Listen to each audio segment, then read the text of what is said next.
Hello there, mathletes. Welcome back to Math Jamboree. In this video, we have another AP Precalculus type of a question from the topic of exponential function.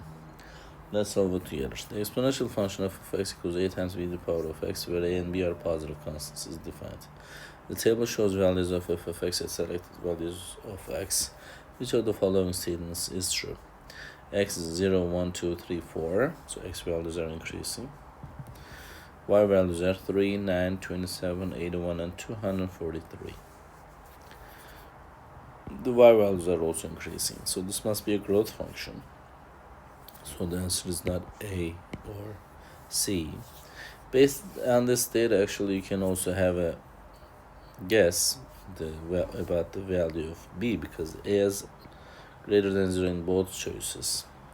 Is the B is greater than 1, or is the B is 0 between 0 and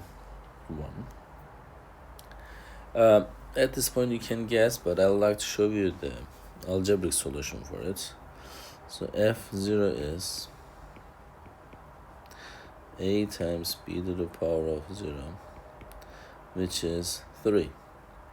So a times 1 is 3, therefore a is 3. So f1, the second data we're using now, a times b to the power of 1, which is 9. We know that a is 3, so this is 3b is 9. Divide both sides by 3. The b is 3. So it's greater than 1. Therefore, the correct answer will be choice B for this specific question, because it says B is greater than 1. I hope you found this video helpful. If you did, please give it a thumbs up. If you have questions or comments, you can always leave it below there. Thank you and see you next time. Bye-bye.